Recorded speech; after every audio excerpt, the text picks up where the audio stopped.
Renal physiology start करते हैं। तो हमारे पास पहला चैप्टर जो है वो हमारे पास चैप्टर 25 है, ठीक है।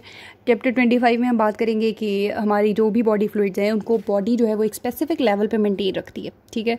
अच्छा, अब इसमें हम सबसे पहले जो है हम वाटर को डिस्कस कर लेते हैं, ठीक है। अगर हम इनटेक ऑफ वाटर की बात करें तो दो मेजर सोर्सेज होते हैं हमारे पास वाटर की, मतलब बॉडी में जिससे वाटर आ रहा होता है। एक तो हमारे पास जो है कि जब डायरेक्ट फ्लूइड्स हम इंजेस्ट करें, लाइक वाटर हो गया, मिल्क हो गया, जूस के ज़रिए से जो भी हमारे पास वाटर जिस भी चीज़ में मौजूद है उसके ज़रिए से जो वाटर आ रहा है उसको हम कहते हैं कि डायरेक्टली आ रहा है, और जो है वो मेजर सोर्स है। तकरीबन 2100 मिलीलीटर जो है वो वाटर इसी तरीके से आता है, ठीक है।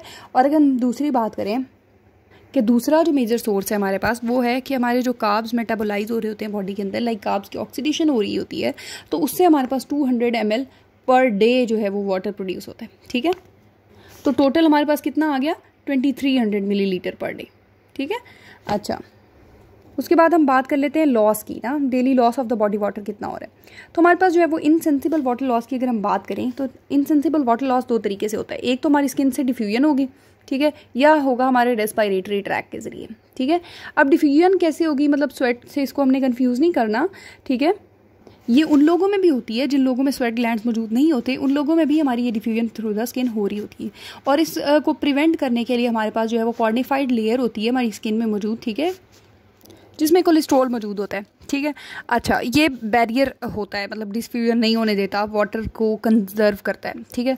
अच्छा, अब हम बात करते हैं कि अगर ये कोई बर्न इंजरी हो जाए, ठीक है, अगर तो फिर उससे जो है ये जो लेयर होती है ये सही नहीं रहती, ठीक है। और हमारा जो वाटर का लॉस होता है वो इतना ज़्यादा बढ़ जाता है, इतना ज़्यादा बढ़ जाता है कि तकरीबन 3 से 5 लीटर पर डे। नॉर्मली अगर हम बात करें तो डेली जो लॉस हो रहा है वाटर का थ्रू द डिफ्यूजन वो हमारे पास होता है तकरीबन 300 से 400 मिलीलीटर पर डे। लेकिन अगर ये लेयर जो हमारे पास कॉर्निफाइड लेयर है ये ख़राब हो जाए, लाइक किसी बर्न इंजरी की वजह से, तो 3 to 5 litre per day loss होता है, ठीक है। और इस लॉस को मीट करने के लिए हम जो है इंट्रावेनस इंजेक्शंस देते हैं, ठीक, ताकि बॉडी फ्लूइड्स को जो है वो मेंटेन किया जा सके। उसके अलावा हमारे पास जो इनसेंसिबल वाटर लॉस का दूसरा तरीका है वो हमारे पास होता है रेस्पिरेटरी ट्रैक, ठीक है। जब हमारे रेस्पिरेटरी ट्रैक के अंदर एयर आती है तो उसको जो है वो एक स्पेसिफिक टेम्परेचर पे लाने के लिए, एक स्पेसिफिक वेपर प्रेशर पे लाने के लिए ह्यूमिडिफाई किया जाता है, ठीक है, उसको सैचुरेट किया जाता है मॉइस्चर के साथ। इसीलिए तो जो हमारी एक्सपेल्ड एयर होती है उसमें मॉइस्चर मौजूद होता है, ठीक है। तो इससे जो हमारा वाटर लॉस हो रहा होता है वो भी तकरीबन 300 से 400 मिलीलीटर ही हो रहा होता है ना, ठीक है।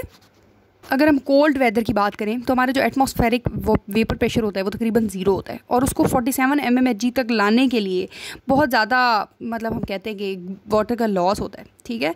और इसीलिए जो है वो हमारा गला खुश्क हुआ होता है। हम अगर बात करें कि कोई ठंड वाला माहौल हो तो हमें ड्राइनेस फील होती है, ठीक है। अच्छा, उसके अलावा बात करते हैं fluid loss in the sweat, ठीक है। स्वेट जो है वो डिपेंड करेगा कि आपने कितनी फिजिकल एक्टिविटी की है या बाहर का टेम्परेचर कितना है। अगर टेम्परेचर जो है वो ज़्यादा है, कोई गर्म मौसम है, ठीक है, या फिर ऐसा है कि जो है हमने कोई बहुत ज़्यादा एक्सरसाइज की है तो जो है स्वेटिंग ज़्यादा होती है, ठीक है, और वाटर ज़्यादा लॉस होता है। लेकिन अगर हम नॉर्मली बात करें, अगर उन कंडीशंस की बात की जाए जिनमें हैवी एक्सरसाइज थी या हॉट वेदर था, तो हमारे पास 1 to 2 लीटर जो है वो पर आवर हमारे पास वाटर एवापोरेट हो रहा होता है। और अगर नॉर्मली बात करें तो 100 मिलीलीटर पर डे ही होता है, ठीक है। फीसिस की बात करें तो फीसिस में हमारे पास जो है वो 100 ml पर डे जो है वो वाटर लॉस हो रहा है, ठीक है। अगर कॉन्स्टिपेशन होगी तो वाटर कम लॉस होगा, अगर डायरिया होगा तो वाटर ज़्यादा लॉस होगा, ठीक है। और डायरिया अगर कुछ दिन तक कंटिन्यू रहे तो बॉडी फ्लूइड्स बहुत ज़्यादा डिप्लीट हो जाते हैं और तकरीबन लाइफ थ्रेटनिंग सिचुएशन आ जाती है। उसके अलावा अगर हम कहें कि 1400 ml पर डे जो वाटर लॉस हो रहा है वो हमारे होता है तकरीबन किडनीज़ के ज़रिए, ठीक है। यूरिन आउटपुट में हमारा जो किडनी होता है वो वाटर के लेवल को भी मेंटेन करता है, वो हमारे इलेक्ट्रोलाइट के लेवल को भी मेंटेन करता है, ठीक है। अब अगर डिहाइड्रेटेड कंडीशंस हैं, लाइक आपने पानी नहीं पिया है काफ़ी टाइम से, ठीक है, डिहाइड्रेटेड हो गए हैं आप, तो हमारे जो यूरिन होता है उसका वॉल्यूम 0.5 लीटर पर डे भी हो सकता है, ठीक है।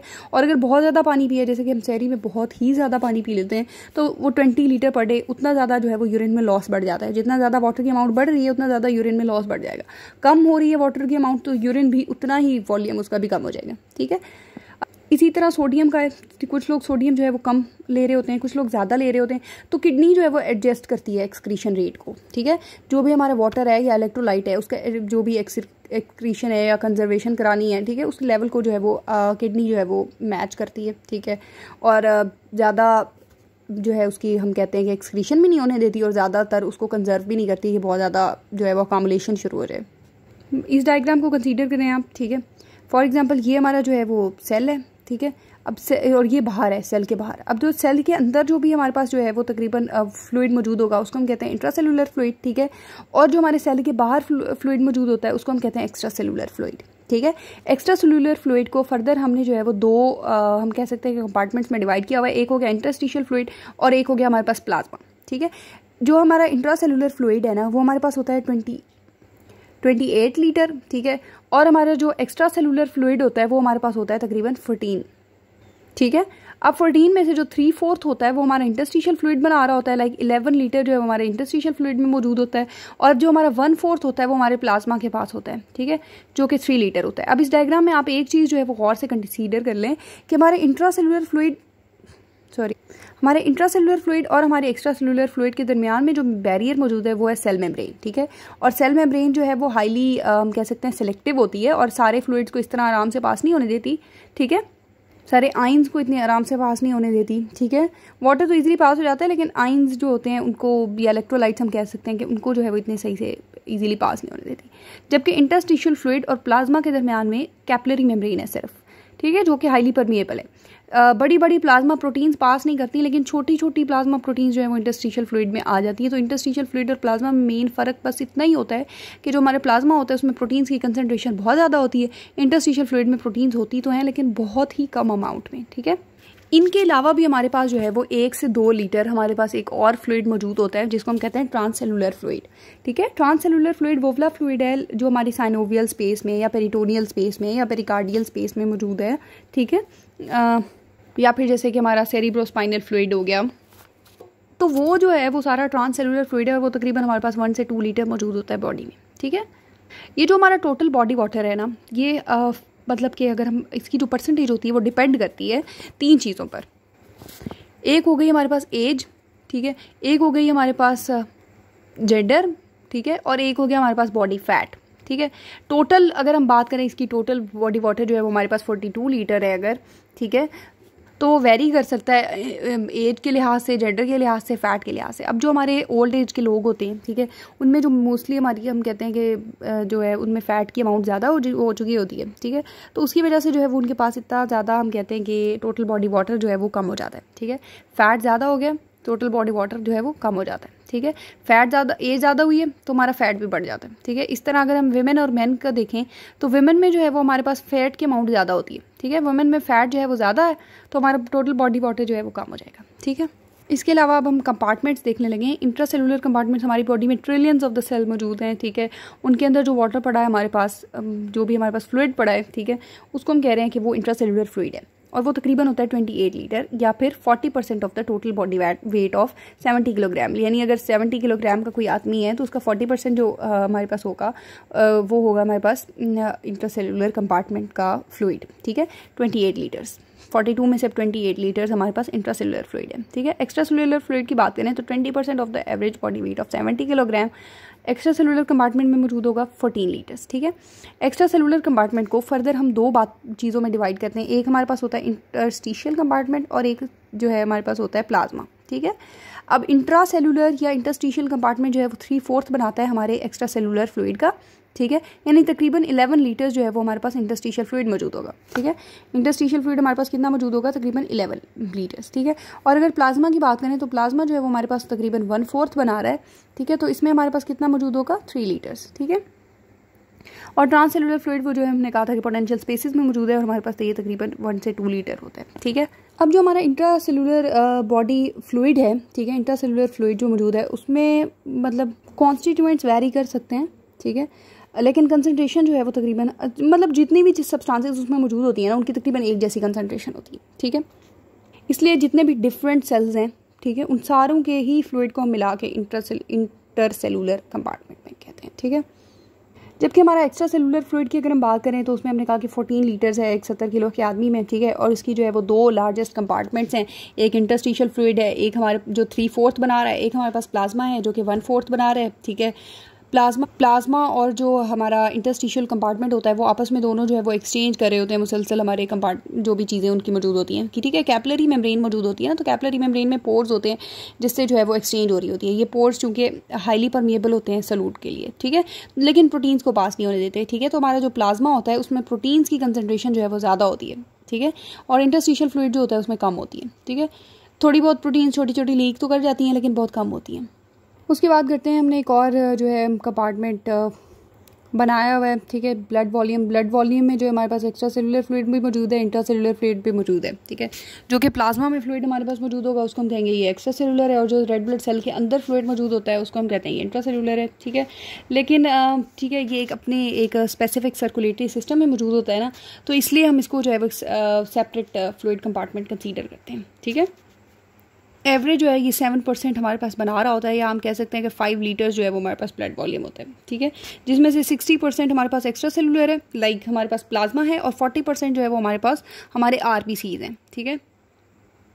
उसके बाद बात करें हिमेटोक्रिट की, पैक्ड रेड सेल वॉल्यूम की, ठीक है। तो हिमेटोक्रिट जो है वो हम डिटरमाइन इस तरह से करते हैं कि हमारे पास एक सेंट्रीफ्यूज मशीन होती है, ठीक है, और एक हिमेटोक्रिट ट्यूब होती है।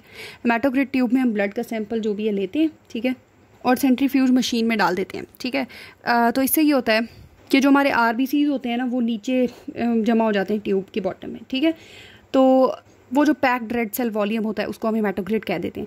अब जो हमारी वो जो पैक्ड सेल वॉल्यूम है, ठीक है, जो भी हमारे पास completely packed red blood cells हैं, ठीक है, उनमें जो है वो थोड़ा सा तकरीबन 3 से 4% हम कहते हैं कि प्लाज्मा जो है वो उनके अंदर रह जाता है, ठीक है। चाहे हम जितना भी उसको हम कहते हैं कि सेंट्रीफ्यूज मशीन में जितना भी कर लें तो वो 3 से 4 लीटर जो है वो फिर भी बच जाता है, 3 से 4% रह जाता है, ठीक है। तो टोटल हेमेटोक्रिट जो हमारे पास आ रहा होता है उसमें से असल जो हेमेटोक्रिट होता है वो 96% होता है, ठीक है। उसकी एक्यूरेसी हम कह सकते हैं कि 96% होती है, ठीक है, क्योंकि 3 से 4% तो प्लाज्मा उसके अंदर फिर भी रह गया ना सेल्स के दरमियान, ठीक है। अच्छा, मैन में अगर हम बात करें हेमेटोक्रिट की तो 0.4 होता है, वुमेन में बात करें तो 0.36 होता है। कम जो है वो मेंस्ट्रुएशन और दूसरी फिजियोलॉजिकल कॉजेज़ हो सकती हैं, ठीक है। अगर एनीमिया की बात करें, ठीक है, तो एनीमिया में जो है ये 0.1 तक फॉल कर सकता है हेमेटोक्रिट, ठीक है, और 0.1 जो है वो बहुत ही कम है, ठीक है, सस्टेन नहीं कर सकते हम लाइफ को, ठीक है। उसके अलावा पॉलीसाइथीमिया की बात करें जिसमें आरबीसीज जो है वो उनकी प्रोडक्शन बहुत ज़्यादा हो रही होती है, तो उसमें जो है ये 0.65 तक इंक्रीज़ कर जाता है। अच्छा, एक पॉइंट मैं मिस कर गई हूँ, गलत कर गई हूँ। हेमेटोक्रिट जो है वो फीमेल में इसलिए कम होता है क्योंकि उनमें बॉडी फैट ज़्यादा होता है, ठीक है। हमारे सर ने कहा भी था कि इसको बच्चे बहुत कंफ्यूज करते हैं हेमेटोक्रिट और हीमोग्लोबिन को। हीमोग्लोबिन जो है वो मेंस्ट्रुएशन की वजह से कम होता है वेमेन में, क्योंकि आयरन लॉस हो जाता है, ठीक है। जबकि हेमेटोक्रिट जो कम होता है उसके मेन वजह जो है वो फैट होता है, ठीक है, बॉडी फैट, जो कि वेमेन में ज़्यादा होता है और मैन में कम होता है। इसके बाद जो है आयनिक कंपोजिशन देखते हैं प्लाज्मा की और इंटरस्टिशियल फ्लूइड की, ठीक है। प्लाज्मा और इंटरस्टिशियल फ्लूइड जो है वो मैंने कहा था कि आपको कि जो है वो एक थिन परमिएबल में जो कैपिलरी मेम्ब्रेन है जिसमें पोर्स मौजूद होते हैं, ठीक है, हाईली परमिएबल होती है, ठीक है, उस से सेपरेट हुए होते हैं, तो तकरीबन इनकी आयनिक कंपोजिशन जो होती है वो सेम होती है, ठीक है। अगर आप अपने गाइडन का टेबल देखें ना 25.2, तो इसमें देखें हमारे पास जो भी हमारे पास प्लाज्मा मौजूद होगा या इंटरस्टिशियल फ्लूइड मौजूद होगा, ठीक है, उन दोनों कंपार्टमेंट्स में जो इलेक्ट्रोलाइट्स की कंसंट्रेशन होगी वो तकरीबन बराबर होगी। मेन डिफरेंस जो इन दोनों में आएगा ना वो हमारे पास आएगा प्लाज्मा प्रोटीन्स का। यहाँ पे देखें आप, प्रोटीन हमारे पास प्लाज्मा में 1.2 मिलियोस्मोल है, ठीक है, जबकि अगर हम इंटरस्टिशियल फ्लूइड की बात करें तो उसमें 0.2 है। देखिए यहाँ पे बहुत लो कंसंट्रेशन इंटरस्टिशियल फ्लूइड में, और जबकि प्लाज्मा में जो है वो हाई कंसंट्रेशन है प्रोटीन की, ठीक है। अच्छा, एक और चीज़ नोट करें, अब यहाँ से प्लाज्मा में देखें कि सोडियम जो है वो 142 है, जबकि इंटरस्टिशियल में ना 139 है, ठीक है। इसी तरह पोटासियम की बात करें तो पोटासियम 4.2 है और 4.0, इतना ज़्यादा फ़र्क तो नहीं है लेकिन थोड़ा थोड़ा सा फ़र्क तो आ रहा है ना कि प्लाज्मा में जो है वो कैटाइन ज़्यादा आ रहे हैं, ठीक है। और कैल्शियम को देखें तो ये 1.3 है और यहाँ पर 1.2 है, तो ये डोनेन इफेक्ट की वजह से जो है वो हम कहते हैं कि ये थोड़ा सा फ़र्क आ रहा है, ठीक है। प्लाज्मा में जो है वो कैटाइन ज़्यादा है। इसकी वजह ये होती है कि हमारे पास जो प्लाज्मा प्रोटीन्स होती हैं उनके ऊपर एक नेगेटिव चार्ज होता है, ठीक है। नेगेटिव चार्ज जो है वो क्या करता है, वो अपने पास जो है वो अट्रैक्ट कर लेता है इनको, सोडियम को और पोटासियम को, या जो भी कैटाइंस जो छोटे छोटे होते हैं उनको अपने साथ बाइंड कर लेता है, और कैटाइंस को जो है वो इतना ज़्यादा इंटरस्टिशियल फ्लूइड में नहीं जाने देता, ठीक है। जबकि एनाइंस जो होते हैं वो तो अब जाहिर है, एक तो प्लाज्मा प्रोटीन्स नेगेटिव हैं, एनाइंस नेगेटिव हैं, तो वो इतना पसंद नहीं करते प्लाज्मा में रहना, वो जो है वो इंटरस्टिशियल में चले जाते हैं। अगर हम देखें क्लोरीन में, तो बुक में जो है वो यहाँ पे 106 लिखा हुआ है PDF में पता नहीं क्यों 108 है। और अगर लेकिन हम अगर नीचे भी देख लें तो HCO3 को, ठीक है, यहाँ पे 24 है सॉरी प्लाज्मा में, और आगे जो है वो 28.3 हो गया, ठीक है। तो इस तरह जो है वो थोड़ा बहुत फ़र्क आ रहा होता है एनाइन और कैटाइन का, बहुत थोड़ा सा माइनर सा। बाकी जो है वो प्लाज्मा और इंटरस्टिशियल फ्लूइड के दरमियान में जो है वो एक थिन कैपिलरी मेम्ब्रेन मौजूद होती है जो कि उसको आने देती है, ठीक है। उनकी जो है वो ईजिली उनकी जो हम कहते हैं कि एक्सचेंज हो रहा होता है, ठीक है। इसमें एक और चीज़ आप नोट करें, इस टेबल में देखें कि हमारे पास जो सोडियम है और क्लोरीन की बात करें तो देखिए काफ़ी ज़्यादा कंसनट्रेशन मौजूद है एक्स्ट्रा सेलुलर फ्लूइड में ना, जबकि कैटाइंस हो गए जैसे कि पोटासियम हो गया, कैल्शियम हो गया या मैग्नीशियम हो गया, तो ये बहुत कम अमाउंट में मौजूद है। ये जो सारा इनका जो भी मेंटेनेंस हो रही है इन इलेक्ट्रोलाइट्स की, वो किडनीज कर रही होती हैं ताकि सेल्स को जो है वो एक प्रॉपर इन्वायरमेंट प्रोवाइड किया जा सके, ठीक है। कोई हाइपरटोनिक या हाइपोटोनिक कंसनट्रेशन जो है वो डेवलप ना हो जाए, ठीक है। तो जैसे अगर सोडियम ज़्यादा हो गया है एक्स्ट्रा सेलुलर फ्लूइड में तो हाइपर नाइट्रीमिया हो जाएगा ना, हाइपर नाइट्रीमिया, तो वो कंडीशंस को प्रिवेंट करने के लिए जो है हमारी किडनीज काम कर रही होती हैं। उसके अलावा अगर हम देखें इंटरसेलुलर कंपार्टमेंट को और एक्स्ट्रा सेलुलर कंपार्टमेंट को, तो आप देखें इनमें जो है वो काफ़ी सारा फ़र्क आ रहा है। लाइक सोडियम यहाँ पे तकरीबन अगर एवरेज ले लें तो 140 है और यहाँ पे सिर्फ 14 है, ठीक है। तो ये फ़र्क इस वजह से होता है कि इन दोनों के दरमियान में एक हमारे पास जो है वो सेल मेम्ब्रेन मौजूद होती है, ठीक है, जो कि इतनी ज़्यादा परमिएबल नहीं है टू द इलेक्ट्रोलाइट्स। उसके बाद मेजरमेंट वाले टॉपिक पे आ जाएँ तो मेजरमेंट वाला टॉपिक जो है वो काफ़ी इंपॉर्टेंट है। हम मेजरमेंट करने के लिए हम ऐसा करते हैं कि एक तो हम इसमें जो है वो देखें ये कौन सा लॉ जो है हमारे पास इस्तेमाल हो रहा है, ठीक है, law of conservation of mass, ठीक है, वो इसमें ऑब्जर्व किया जाएगा, ठीक है। अब इसमें हम बात करते हैं कि हम जो है कोई भी बॉडी फ्लूइड कंपार्टमेंट है, ठीक है, उसका हमने जो है वो वॉल्यूम मेजर करना है, तो हम ऐसा करते हैं कि कोई भी इंडिकेटर सब्सटेंस जो है वो उसको इंसर्ट कर देते हैं, ठीक है। इंडिकेटर सब्सटेंस की जो है वो खसूसियात हमारी बुक में लिखी हुई हैं कि ऐसा ऐसा होना चाहिए। लाइक जो भी हम इंडिकेटर इस्तेमाल करें उसको जो है वो पूरे कंपार्टमेंट में इवनली डिस्ट्रीब्यूट होना चाहिए, ठीक है। वो वाला जो इंडिकेटर है वो सिर्फ उसी कंपार्टमेंट में ही डिस्पर्स हो, ठीक है। जैसे कि अगर हमने एक्स्ट्रा सेलुलर फ्लूइड मेजर करना है तो सिर्फ एक्स्ट्रा सेलुलर कंपार्टमेंट में ही मिक्सअप हो, ठीक है, वहीं डिस्पर्स हो, ठीक है, और किसी दूसरे कंपार्टमेंट में ना जाए। और दूसरा ये कि इंडिकेटर जो भी हम इस्तेमाल कर रहे हैं वो मेटाबोलाइज ना हो और एक्सक्रीट ना किया जाए। और अगर कोई मतलब कि हो रहा है इस तरह का काम कि मेटाबोलाइज या एक्सक्रीट हो रहा है तो एक करेक्शन फैक्टर अप्लाई करना चाहिए या कोई भी ऐसा काम करना चाहिए कि उस लॉस को जो है वो मेजर किया जा सके। अच्छा, मेथड देख लेते हैं। मेथड ये है कि हमने जो है वो कोई भी इंडिकेटर लिया है, ठीक है, जिसका मैस हमें मालूम है, ठीक है। मैस का आपको फॉर्मूला याद हो तो हमारे पास एक फॉर्मूला था कंसनट्रेशन का, सॉरी केमिस्ट्री में हमने पढ़ा था कि concentration is equal to mass divided by volume, ठीक है। तो मैस का अगर हम फार्मूला निकालेंगे तो हमारे पास वो यही आएगा कि वॉल्यूम मल्टीप्लाई बाय कंसंट्रेशन, ठीक है। तो ये मैस जो है वो हमें मालूम होना चाहिए इंडिकेटर का, ठीक है। और दूसरा हमने कहा कि law of conservation of mass जो है हमारे पास फॉलो हो रहा है, तो हमारे पास जो हम जितना हमने मैस इंजेक्ट किया है उतना ही हमारे पास जो है वो एंड में बचना चाहिए, ठीक है, उतना ही होना चाहिए हमारे पास हमारे चेम्बर में, ठीक है। अच्छा, अब हमने जो है वो सिरिंज की मदद से जो भी हमारा इंडिकेटर था हमने उसको इंसर्ट कर दिया, ठीक है, और उसको टाइम दिया कि वो जो है वो इजीली डिस्पर्स हो जाए, ठीक है। वो डिस्पर्स हो गया, फिर हमने जो सैंपल ऑफ फ्लूइड था, ठीक है, जिसमें हमारा डिस्पर्स सब्सटेंस थी उसको रिमूव किया और उसकी कंसंट्रेशन को जो है वो हमने एनालाइज किया है केमिकली, फोटो इलेक्ट्रिकली या जो भी हमारे पास तरीके थे, ठीक है, उसमें से हमने जो है वो उसको चेक किया है, ठीक है। अब टोटल मैस तो हमें पता था ना कि जितना भी हमारे पास मैस मौजूद है हमने जितना इंसर्ट किया, हमें पता है ना law of conservation of mass हमने कहा कि फॉलो हो रहा है, ठीक है। और जो कंसंट्रेशन है वो भी हमने मेजर कर ली है फोटो इलेक्ट्रिकली और केमिकली और या फिर जो भी हमारे पास तरीका था एनालिसिस का।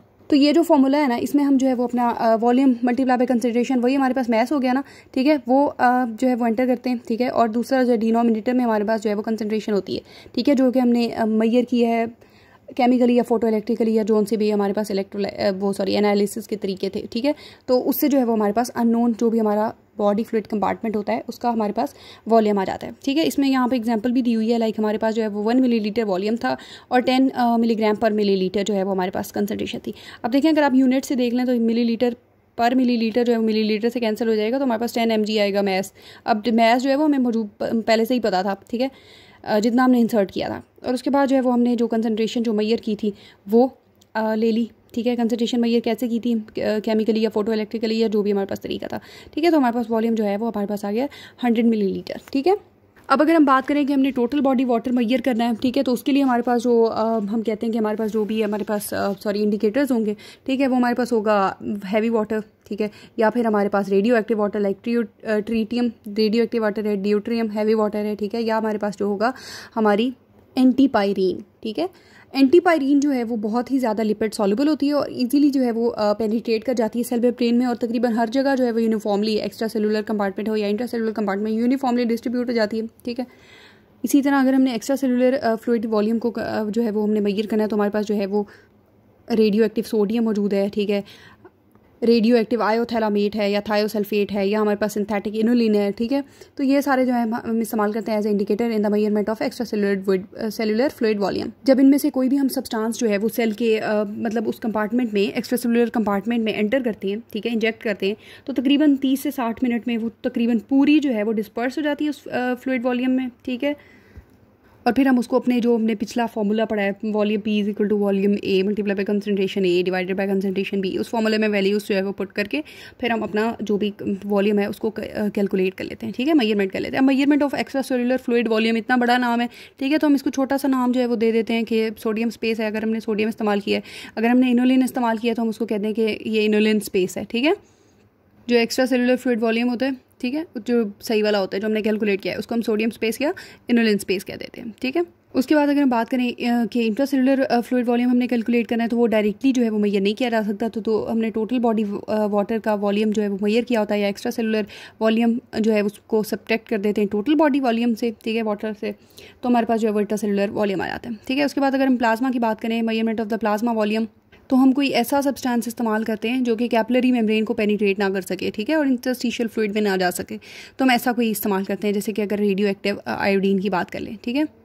दूसरा इवेंस ब्लू डाई है हमारे पास, ठीक है, प्लाज्मा वॉल्यूम को मेजर करने के लिए इस्तेमाल करते हैं। तो इंटरस्टिशियल फ्लूइड वॉल्यूम को मेजर करने के लिए हम एक्स्ट्रा सेलुलर फ्लूइड वॉल्यूम में से जो है वो प्लाज्मा वॉल्यूम को माइनस कर देते हैं, तो इंटरस्टिशियल फ्लूइड वॉल्यूम आया था। प्लाज्मा वॉल्यूम को हमने जो है वो रेडियो एक्टिव आयोडीन की मदद से मेजर किया था, इंटरस्टिशियल फ्लूइड वॉल्यूम को हमने डायरेक्टली नहीं मेजर किया है। तो ब्लड वॉल्यूम को जो कॉमन तरीके ऊपर से चलते आ रहे हैं, अगर उसके तरीके से मेजर किया जाए तो कोई रेडियो एक्टिव सब्सटेंस जो है वो लाइक हमारे पास रेडियो एक्टिव क्रोमियम है, ठीक है, उसको इंसर्ट कर देते हैं, तो रेड ब्लड सेल्स जो है उनको हम कह रहे हैं कि हम किसी भी रेडियो एक्टिव क्रोमियम से या रेडियो एक्टिव मटेरियल से हमने लेबल कर दिया, ठीक है। जब वो मिक्सअप होते हैं सर्कुलेशन में तो जो रेडियो एक्टिविटी वाली एक्टिविटी होती है, रेडियो एक्टिविटी, ठीक है, वो मेजर कर ली जाती है, और जो हमारे पास इंडिकेटेड डिल्यूशन प्रिंसिपल वाला फॉर्मूला था, ठीक है, volume B is equal to concentration A multiply by volume A और डिवाइडेड बाय कंसनट्रेशन बी, ठीक है, वो वाला जो है उससे हम कैलकुलेट कर लेते हैं। दूसरा, अगर हमारे पास हमें हेमाटोक्रिट पता है, ठीक है, तो total blood volume is equal to plasma volume, ठीक है, और 1 माइनस हेमाटोक्रिट, इस वाले फॉर्मूला से जो है वो हम मेजर कर सकते हैं, ठीक है। लाइक अगर हमारे पास प्लाज्मा का वॉल्यूम जो है वो 3 लीटर था, ठीक है, हेमाटोक्रिट 0.4 था, ठीक है, तो उस तरीके से जो है वो हम फॉर्मूले में वैल्यूज़ वगैरह पुट करके कैलकुलेट कर लेते हैं।